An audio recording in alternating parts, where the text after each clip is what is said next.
अस्सलाम वालेकुम dear students, मेरा नाम हज़रत बिलाल है और मैं आज डिस्कस करने जा रहा हूँ एक बहुत ही इम्पोर्टेंट टॉपिक क्लास 10 के कोर्स का, जो है सिंपल हार्मोनिक मोशन। इस टॉपिक पे अक्सर एग्जाम में लॉन्ग क्वेश्चन दिया जाता है। ठीक है, एग्जाम के लिहाज से एक बहुत ही अहम टॉपिक है। MCQ भी मुख्तलिफ तरह के इस पर बन सकते हैं। ठीक है, तो सबसे पहले हम सिंपल हार्मोनिक मोशन के बारे में पढ़ते हैं। याद रखिए, इससे पहले हमने बात की थी अबाउट द ऑसिलेटरी मोशन, और मैंने कहा था ऑसिलेटरी मोशन में एक body about some fix point to and fro motion करता है under the action of a restoring force. अब जो सिंपल हार्मोनिक मोशन है ये भी ऑसिलेटरी मोशन है, ये भी ऑसिलेटरी मोशन की एक स्पेशल केस है। ठीक है, मतलब हर सिंपल हार्मोनिक मोशन ऑसिलेटरी होगा, लेकिन ज़रूरी नहीं कि हर oscillatory motion simple harmonic motion हो। ठीक है, सिंपल हार्मोनिक मोशन के लिए एक कंडीशन है जो हम आगे डिस्कस करेंगे। ठीक है, तो लिखा गया है कि it is a special type of oscillatory motion. ये ऑसिलेटरी मोशन की एक स्पेशल टाइप है। ठीक है, ये जो मोशन है सिंपल हार्मोनिक मोशन, सिंपल का मतलब यहाँ पे लीनियर है। हमेशा के लिए सिंपल हार्मोनिक मोशन जब भी होगा तो इसमें एक body along the linear path motion करेगा, और आप आगे इसमें ये देख भी लेंगे कि एक्सेलरेशन का डिस्प्लेसमेंट के साथ इसमें डायरेक्ट रिलेशन है। डिस्प्लेसमेंट हम अलोंग द स्ट्रेट पाथ, दो पॉइंट्स के दरमियान में जो लेंथ लेते हैं। ठीक है, तो हमेशा के लिए वो स्ट्रेट होना चाहिए। तो एक तो ये मोशन क्या होगा, लीनियर होगा। दूसरा, ये मोशन पीरियाडिक होगा। पीरियाडिक मोशन इस तरह का मोशन होता है जिसमें एक बॉडी हर वाइब्रेशन या हर साइकिल सेम टाइम इंटरवल में कंप्लीट करता है। ठीक है, मतलब हर ऑसिलेशन के लिए टाइम पीरियड क्या रहेगा, वो सेम रहेगा। उसको आप क्या कहते हैं, पीरियाडिक मोशन है। और ये तब पॉसिबल है जब हमारे पास जो सिस्टम हो वो फ्रिक्शन फ्री हो, वो एक आइडियल सिस्टम हो। ठीक है, तभी ये पॉसिबल है, क्योंकि और अगर सिस्टम रियल सिस्टम है उसमें एनर्जी डिसिपेशन होगी। एनर्जी डिसिपेशन की वजह से एम्पलीट्यूड में कमी आएगी, जिससे टाइम पीरियड इफेक्ट होगा फिर। ठीक है, तो मोशन पीरियाडिक फिर नहीं होगा। तो सिंपल हार्मोनिक मोशन हमेशा के लिए आइडियल केस के लिए डिस्कस करेंगे।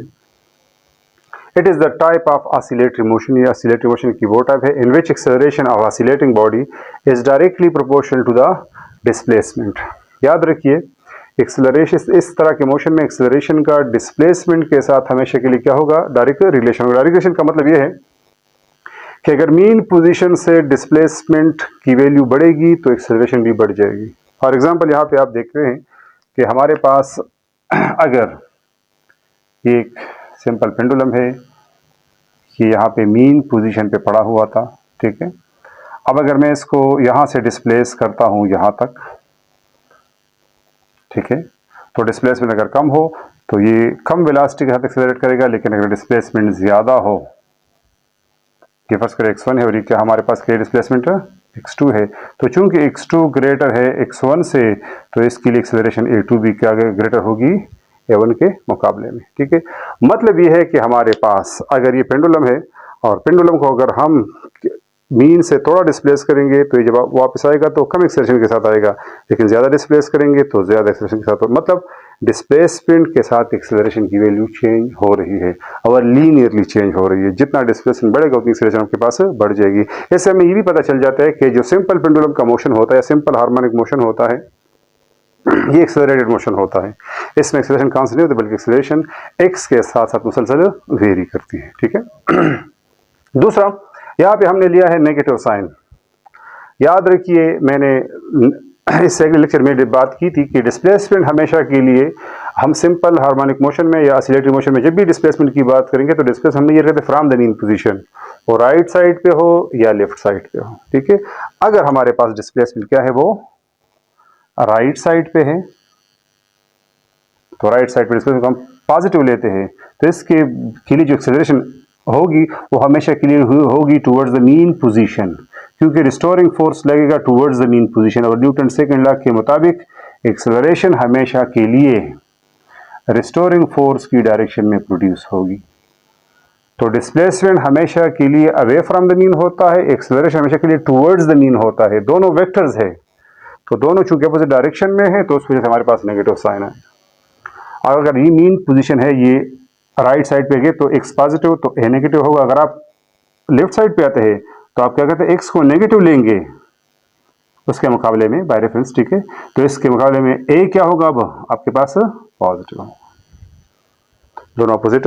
तो negative sign shows the opposite direction, लेकिन ये तभी पॉसिबल है provided if x is measured from the mean position. अगर x को हमने मेजर किया फ्रॉम द मीन पोजीशन तभी आपके पास ये नेगेटिव साइन जो है ये रिलेशन हमारे पास पॉसिबल है। तो सिंपल हार्मोनिक मोशन के लिए कंडीशन क्या है कि a का x के साथ डायरेक्ट रिलेशन हो, दूसरा a और x हमेशा के लिए क्या हो, अपोजिट डायरेक्शन में हो, x away from the mean हो, a टुवर्ड्स द मीन हो। ठीक है, दूसरी बात ये मोशन जो होगा ये लीनियर भी हो, क्योंकि x लीनियर पाथ के लिए इस्तेमाल होता है। ठीक है, डिस्प्लेसमेंट लीनियर पाथ के लिए, तो मोशन लीनियर भी होगा, और दूसरा क्या होगा, पीरियाडिक। और पीरियाडिक कब पॉसिबल है कि हमारे पास सिस्टम क्या हो, वो आइडियल सिस्टम हो।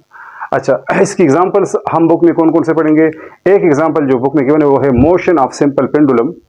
अगर हम सिंपल पेंडुलम को स्मॉल एम्पलीट्यूड के लिए डिस्प्लेस करते हैं, तो स्मॉल एंगल के लिए अगर आप इसको डिस्प्लेस करेंगे फ्रॉम द मीन पोजीशन, तो इसका स्मॉल एंगल पे इसकी जो मोशन होगी that will be simple harmonic motion. लेकिन अगर आप एंगल की वैल्यू को बढ़ाएंगे तो मोशन ऑसिलेटरी तो होगा लेकिन सिंपल हार्मोनिक मोशन नहीं होगा। Simple harmonic motion small angle के, क्योंकि तब आपके पास पाथ लीनियर बन सकता है। ठीक है, दूसरा motion of spring mass system.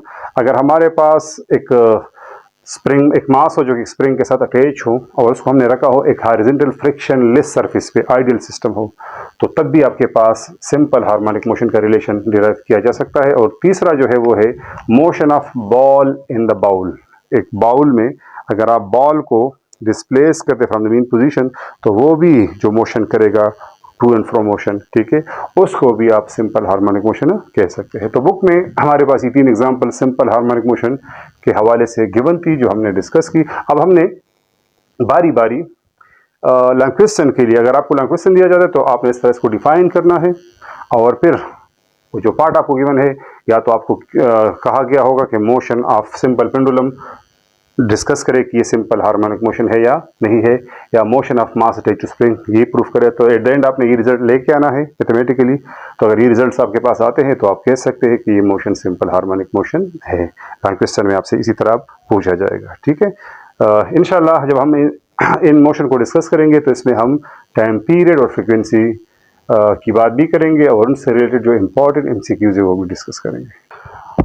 अच्छा डियर स्टूडेंट, तो अभी हम आगे डिस्कस करने जा रहे हैं डिटेल में motion of mass attached to spring. ये लैंग्वेज में बहुत दफ़ा दिया जाता है कि सिंपल हार्मोनिक मोशन को डिफाइन करे और डिस्कस करे कि motion of mass attached to spring जो है वो सिंपल हार्मोनिक मोशन है। एट द एंड आपने ये रिजल्ट लेके आना है। अगर ये रिजल्ट आपके पास आता है तो आप कह सकते हैं कि जो motion of mass attached to spring है वो सिंपल हार्मोनिक मोशन है हमारे पास। ठीक है, तो इस मोशन में हमारे पास एक हॉरिजॉन्टल सरफेस है जो कि फ्रिक्शनलेस सरफेस है, एक स्प्रिंग के साथ एक मास, वुडन मास अटैच्ड है। ठीक है, और इस वुडन मास को हमने अपनी इस मीन पोजीशन से डिस्प्लेस किया है by applying some external force.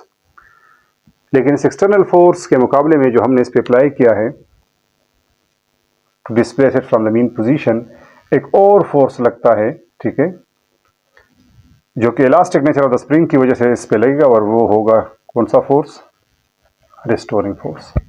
ये रिस्टोरिंग फोर्स इस मीन एक्सट्रीम पोजीशन पे एक्सटर्नल फोर्स के मैग्नीट्यूड के बराबर, लेकिन डायरेक्शन इसकी होगी टुवर्ड्स द मीन पोजीशन। ठीक है, तो ये रिस्टोरिंग फोर्स पुल करेगा इस मास को टुवर्ड्स द मीन पोजीशन। ठीक है, अब हुक्स लॉ के मुताबिक इलास्टिक बॉडीज के लिए हम कहते हैं कि हमारे पास the extension or compression under the elastic limit is directly proportional to the restoring force। तो इस पे हुक्स लॉ अप्लाई होगा। हुक्स लॉ के मुताबिक रिस्टोरिंग फोर्स का x के साथ डायरेक्ट रिलेशन है। जितना x ज्यादा होगा उतना इस पे रिस्टोरिंग फोर्स भी ज्यादा होगा, जितना x कम होगा रिस्टोरिंग फोर्स भी कम होगी। तो रिस्टोरिंग फोर्स और x के दरमियान जो रिलेशन है वो हुक्स लॉ के मुताबिक हम लिख सकते हैं F r = -kx। ठीक है, ये हमारे पास इक्वेशन नंबर 1 बन जाएगा। ये लेकिन आपको पता है कि जब ये रिस्टोरिंग फोर्स एक्ट करता है तो ये मास एक्सेलरेट करता है टुवर्ड्स द मीन पोजीशन।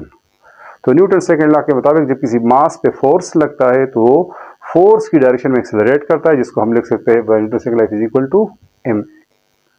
तो आपके पास 2 इक्वेशन आ गए, एक हुक्स लॉ वाला और एक न्यूटन सेकंड लॉ, दोनों फोर्स के लिए रिलेशन है।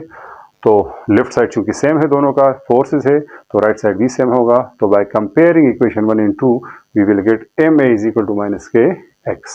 ठीक है, या अगर आपने एक्सेलरेशन मालूम करना है तो मास को दोनों तरफ डिवाइड करें, आपके पास आ जाएगा a is equal to minus के बाई एम इंटू एक्स। के आपके पास स्प्रिंग कांस्टेंट है, ये डिपेंड करता है स्प्रिंग के नेचर पे, ठीक है कि हमारे पास जो स्प्रिंग है वो स्टिफ है या सॉफ्ट है। सॉफ्ट स्प्रिंग के लिए के की वैल्यू कम होगी, स्टिफ स्प्रिंग के लिए के की वैल्यू ज़्यादा होगी, ठीक है। तो के जो आपके पास है ये स्प्रिंग कांस्टेंट है और एम आपके पास मास ऑफ द ब्लॉक है जो कि हम क्लासिकली कांस्टेंट लेते हैं, क्योंकि दोनों कांस्टेंट है, दोनों कांस्टेंट का रेशियो भी क्या होगा, वो भी कांस्टेंट होगा। So a is equal to minus constant into x आ जाएगा। अगर आप कांस्टेंट को हटाते हैं तो इक्वलिटी भी हट जाएगी आपके पास, ए इज प्रोपोर्शनल टू माइनस, आपके पास रिलेशन आ जाएगा ए और एक्स के दरमियान में। आप इस रिलेशन को अगर देख रहे तो वही रिलेशन है जो आपने इससे पहले सिंपल हार्मोनिक मोशन में डिस्कस किया था कि एक्सेलरेशन का एक्स के साथ डायरेक्ट रिलेशन है और एक्सेलरेशन और एक्स दोनों क्या है, अपोजिट डायरेक्शन में, और यही कंडीशन थी सिंपल हार्मोनिक मोशन के लिए। तो यहां से अब आप कह सकते हैं कि जब आपने स्प्रिंग के साथ अटैच्ड मास को एक हॉरिजॉन्टल फ्रिक्शनलेस सरफेस पे डिस्प्लेस किया था और उसको फिर रिलीज कर दिया, तो ये इस तरह टू एंड फ्रो मोशन जो कर रहा है ये मोशन सिंपल हार्मोनिक मोशन है। अब इस मोशन के दौरान इस मास की एक्सेलरेशन और इसके ये जो मीन्स इसकी डिस्प्लेसमेंट है इनके दरमियान डायरेक्ट रिलेशन होगी, जितना एक्स बढ़ेगा ए की वैल्यू बढ़ेगी, और दूसरा दोनों हमेशा के लिए अपोजिट डायरेक्शन में। तो ये रिलेशन हमें ये शो करता है कि वाकई जो motion of mass attached to spring है वो सिंपल हार्मोनिक मोशन है, ठीक है। तो ये आपसे एग्जाम में सवाल आपको दिया जाता है लॉन्ग क्वेश्चन, उसको अपने इस तरह सॉल्व करना है। अब इसके बाद हम इसमें बात करते हैं about the time period and frequency. What is the time period and frequency? आपको पता है टाइम पीरियड से मुराद the time taken to complete one oscillation है। Time period of mass attached to spring, the time taken to complete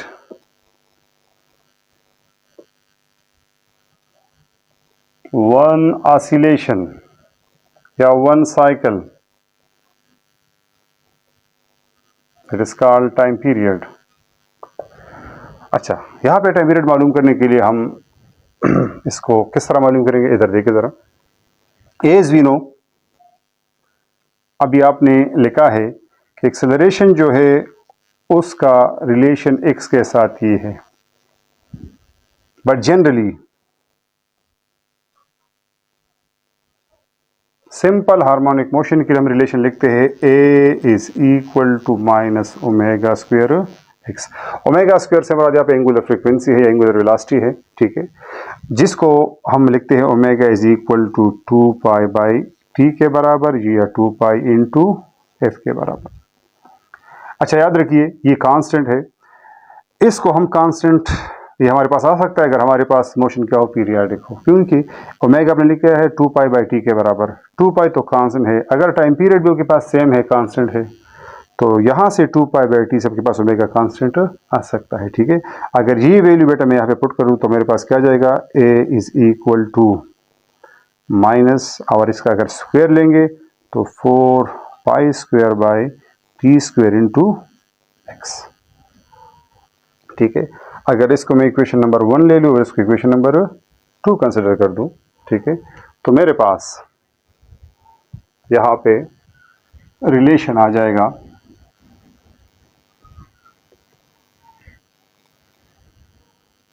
minus 4 pi square by t square into x is equal to minus के by M into x.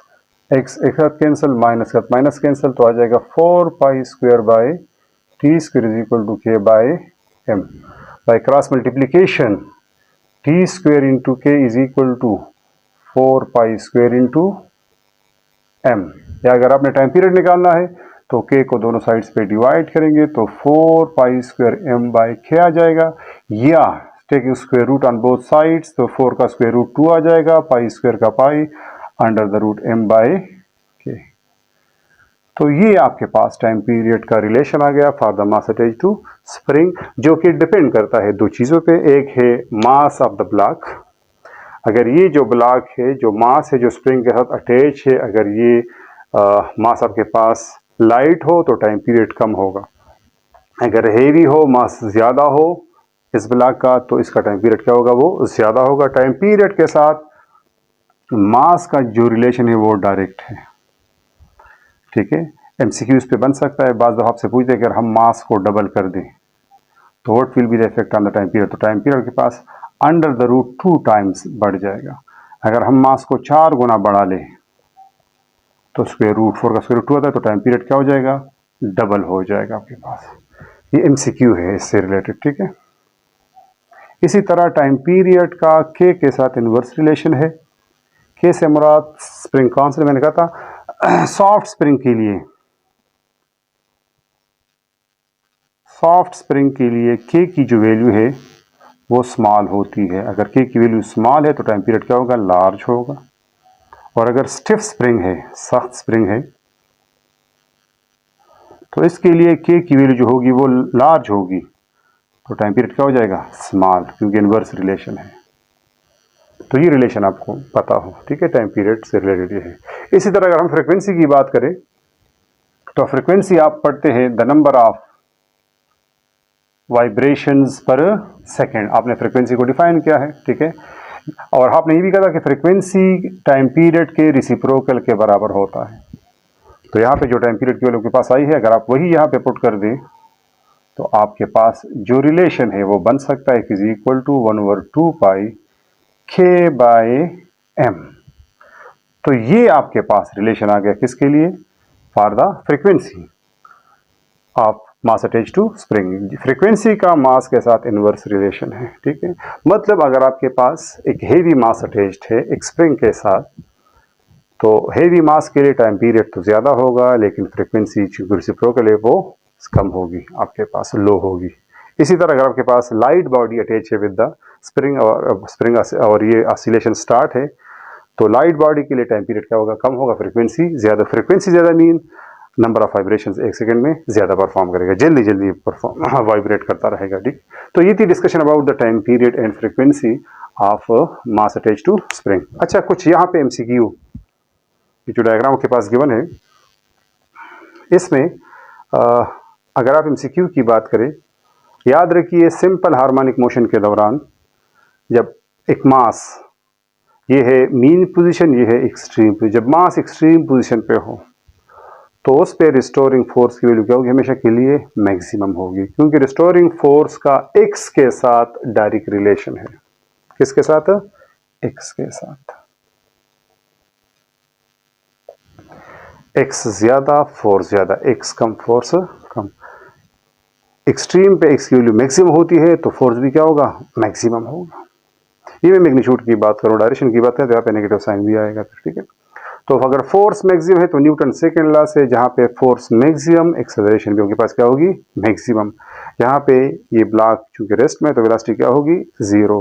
Kinetic energy का formula है half mv², velocity पे dependent है। चूंकि यहाँ पे इस oscillator की वेलोसिटी जीरो है तो काइनेटिक एनर्जी भी क्या होगी, वो जीरो है। और इलास्टिक बॉडीज के लिए पोटेंशियल एनर्जी जो है वो आपके पास डिपेंड करेगी x की वैल्यू पे, ठीक है। तो अगर यहाँ पे x मैक्सिमम है तो पोटेंशियल एनर्जी भी क्या होगी आपके पास, मैक्सिमम होगी। इसी तरह मीन पोजीशन पे यहाँ पे x जीरो है तो रिस्टोरिंग फोर्स क्या होगा, इस रिलेशन के मुताबिक जीरो होगा। जहाँ पे फोर्स जीरो वहाँ पे एक्सेलरेशन भी जीरो। जबकि वेलोसिटी, जब ये मास यहाँ से रिलीज किया गया था तो इसकी वेलोसिटी मुसलसल बढ़ रही थी, मीन पे पहुंच के वेलोसिटी इसकी मैक्सिमम हो जाती है, ठीक है। और इस मीन को क्रॉस करने के बाद चूंकि ये स्प्रिंग कंप्रेस होता है, ये दोबारा इसको इस पे पुशिंग फोर्स लगा तो वेलोसिटी की वैल्यू इसके मीन के बाद वेलोसिटी की वैल्यू दोबारा डिक्रीज होना स्टार्ट हो जाएगी और यहाँ पे पहुंच के बॉडी रेस्ट में आ जाएगी, वेलोसिटी दोबारा जीरो। तो मतलब ये है कि एक्सट्रीम पे वेलोसिटी जीरो होगी तो काइनेटिक जीरो होगी, मीन पे वेलोसिटी मैक्सिमम है तो काइनेटिक क्या होगी, मैक्सिमम है। इस ऑसिलेटरी मोशन के दौरान जहाँ पे काइनेटिक मैक्सिमम वहाँ पे पोटेंशियल मिनिमम, जहाँ पे पोटेंशियल मैक्सिमम वहाँ पे काइनेटिक मिनिमम। लेकिन चूंकि ये एक सिंपल हार्मोनिक मोशन है और आइडियल केस की अगर हम बात करेंगे तो इस मोशन के दौरान आप देख रहे हैं कि जो काइनेटिक और पोटेंशियल एनर्जी है वो आपस में मुसलसल इंटर कन्वर्ट हो रही है। लेकिन अगर आपसे कोई ये पूछ ले कि टोटल एनर्जी इस सिस्टम की क्या होगी? टोटल एनर्जी हमेशा के लिए सम है काइनेटिक और पोटेंशियल की। जितनी काइनेटिक में डिक्रीज आएगी उतनी ही पोटेंशियल में इंक्रीज आएगी, या जितनी पोटेंशियल में डिक्रीज उतनी ही काइनेटिक में इंक्रीज, लेकिन इन दोनों का sum at each and every instant during the motion will always remains constant. मतलब एक आइडियल सिस्टम के लिए टोटल एनर्जी के लिए हमेशा के लिए क्या होगी? वो कांस्टेंट होगी, क्योंकि ये सम है काइनेटिक और पोटेंशियल, आपस में तो इंटर कन्वर्ट होगी, लेकिन टोटल एनर्जी जो होगी वो मीन पे हो या एक्सट्रीम पे हो या उनके दरमियान किसी पॉइंट पे हो, हर जगह पे टोटल एनर्जी के लिए हमेशा के लिए क्या होगी? वो सेम होगी। तो ये जो पॉइंट्स मैंने डिस्कस किए एमसीक्यू के हवाले से डिस्कस किए, टाइम पीरियड की मैंने बात की, के को डिस्कस की, ये भी आपसे एमसीक्यू में पूछ सकते हैं। इसी तरह इन पे एमसीक्यू दिए जा सकते हैं कि बताइए कि एक्सट्रीम पोजीशन पे रिस्टोरिंग फोर्स मैक्सिमम होता है, मिनिमम होता है, पॉजिटिव होता है, नेगेटिव होता है, ठीक है, एक्सेलरेशन की क्या वैल्यू है, वेलोसिटी क्या है, ठीक है। तो इस पे एक एमसीक्यू आपको दिया जा सकता है, ठीक है। इसी तरह इस पे एमसीक्यू आ सकते हैं। तो ये पॉइंट्स आपके जहन में हो, ठीक है, जब आप डिस्कस करेंगे। इंशाल्लाह जब मैं एक्सरसाइज डिस्कस करूंगा उसमें एमसीक्यूज इस चैप्टर के करेंगे, तो कुछ एक्स्ट्रा एमसीक्यूज जो इससे रिलेटेड होंगे, अगर आपको ये याद हो तो वो भी आपको मैं कराऊंगा, ताकि आपकी अच्छी तरह प्रैक्टिस हो जाए। तब तक के लिए अल्लाह हाफिज़, थैंक यू।